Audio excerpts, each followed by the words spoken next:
Hello friends, welcome to my channel. இன்றைக்கி நம்ம வீடியோவில் வெங்காயமும் வேர்க்கடலையும் வச்சு ஒரு அருமையான சுவையில் அட்டகாசமான சைடிஷ் ரெசிபி தாங்க பார்க்க போகிறோம்.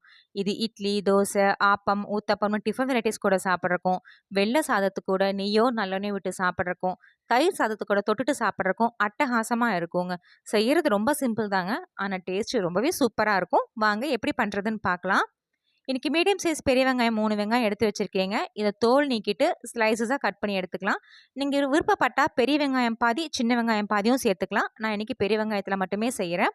நான் எடுத்துருக்கிற 3 பெரிய வெங்காயத்துக்கு ஒரு கட்ட அளவுக்கு பூண்டு எடுத்திருக்கேங்க. பார்த்தீங்கன்னா ஒரு 15லேருந்து 20 பல்லு பூண்டு எடுத்திருக்கேன். அது கூடவே சின்ன நெல்லிக்காய் அளவுக்கு புளி எடுத்து ஊற வச்சுருக்கேன். பூண்டு பார்த்தீங்கன்னா உங்கள் விருப்பத்தை வந்தாலும் கொஞ்சம் கூடுதலாகவும் சேர்த்துக்கலாம். குறைஞ்சது ஒரு 10லேருந்து 15 பல் சேர்த்துக்கோங்க, நல்ல சுவையாக இருக்கும்.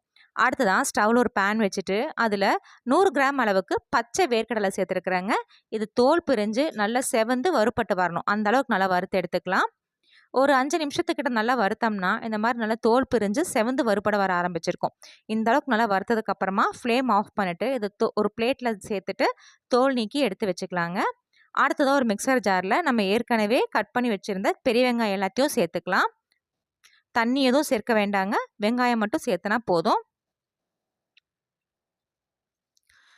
நம்ம கட் பண்ணி வச்சுருக்க பெரிய வெங்காயம் எல்லாத்தையும் சேர்த்துனதுக்கப்புறமா நம்ம உரிச்சு வச்சுருந்த பூண்டு பல்லி இது கூட சேர்த்துக்கலாங்க.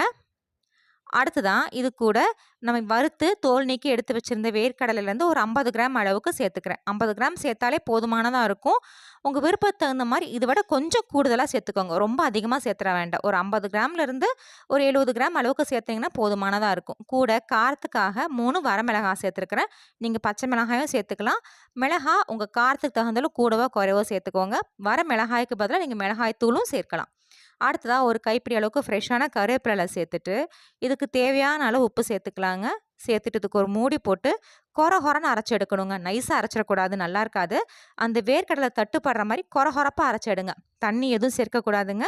அந்த வெங்காயத்துலேருந்து வர தண்ணியே போதுமானதாக இருக்கும். நான் தண்ணி எதுவும் சேர்க்கலை. அப்போவே பாருங்கள் எந்த அளவுக்கு இலக்கமாக இருக்குன்னு. அதே மாதிரி இப்போ நான் காமிச்சிருக்கேன் பார்த்தீங்களா, இந்த அளவுக்கு கொரகொரப்பாக அரைச்சி எடுத்துக்கோங்க. அடுத்ததாக ஸ்டவ்வில் ஒரு பேன் வச்சுட்டு அதில் ஒரு 4 டேபிள் ஸ்பூன் அளவுக்கு நல்லெண்ணெய் சேர்த்துக்கோங்க. நல்லெண்ணெய் கொஞ்சம் கூடுதலாக சேர்த்துக்கோங்க, நல்ல சுவையாக இருக்கும், சீக்கிரம் கெட்டு போகாது. எண்ணெய் நல்லா சூடானதுக்கப்புறமா ஒரு 1/2 டீஸ்பூன் அளவு கடுகு சேர்த்துக்கலாங்க. கடுகு நல்லா பொரிஞ்சு வரட்டும். கடுகு பொரிஞ்சதுக்கப்புறமா ஒரு 10 வெந்தயம், அதிகம் வேண்டாம், எண்ணிக்கையில் ஒரு 10லேருந்து 15 வெந்தயம் சேர்த்தனோம்னா போதும். வெந்தயம் நல்லா செவந்து வந்ததுக்கப்புறமா ஒரு 2லேருந்து 3 பிஞ்ச் அளவுக்கு பெருங்காயத்தூள் இது கூட சேர்த்துக்கலாங்க. பெருங்காயத்தூள் நல்லா பொரிஞ்சதுக்கப்புறமா ஒரு கைப்பிடி அளவுக்கு ஃப்ரெஷ்ஷான கருவேப்பிலையை க்ளீன் பண்ணி இது கூட சேர்த்துக்கலாம்.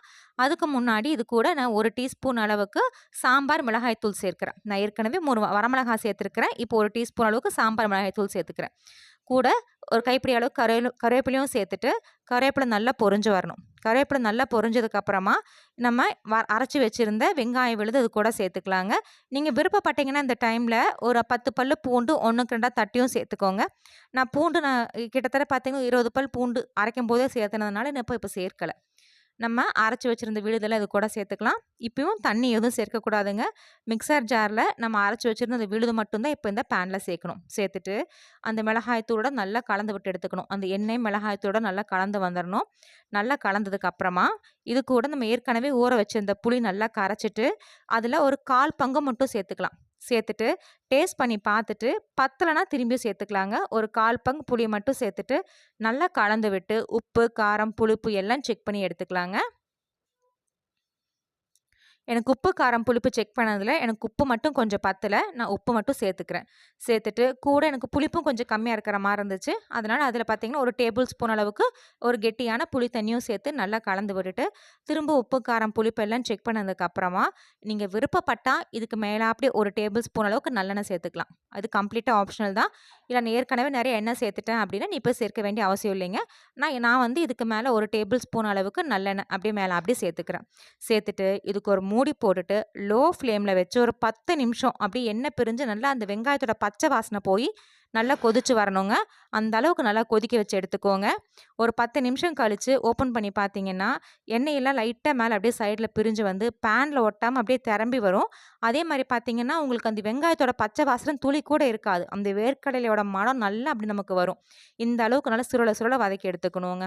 வதக்கி எடுத்ததுக்கு அப்புறமா, கடைசியா இது கூட 1 டீஸ்பூன் அளவுக்கு நாட்டு சர்க்கரையோ, பொடிச்ச வெல்லமோ சேர்த்துக்கோங்க. கம்ப்ளீட்டா ஆப்ஷனல் தான். உங்களுக்கு வேண்டான்னா நீங்க ஸ்கிப் பண்ணிக்கலாம். சேர்த்துட்டு நல்லா கலந்து விட்டு எடுத்ததுக்கு அப்புறமா, இது சுட சுட சாதத்தோட போட்டு சாப்பிட்டாலும், இட்லி தோசை கூட தொட்டுட்டு சாப்பிட்டாலும் அட்டகாசமா இருக்குங்க. ஷெல்ஃப் லைஃப் ஒரு 2, 3 நாள் நல்லாயிருக்கும். ஃப்ரிட்ஜில வச்சீங்கன்னா ஒரு 10 நாளைக்கு ஸ்டோர் பண்ணிக்கலாம். ஃப்ரெண்ட்ஸ், நீங்களும் இந்த ரெசிபிய ட்ரை பண்ணி பாருங்க. ட்ரை பண்ணி பார்த்துட்டும் கமெண்ட்ஸ்ல சொல்லுங்க. உங்களுக்கு இந்த வீடியோ பிடிச்சிருந்தா மறக்காம நம்ம சேனலுக்கு சப்ஸ்கிரைப் பண்ணுங்க.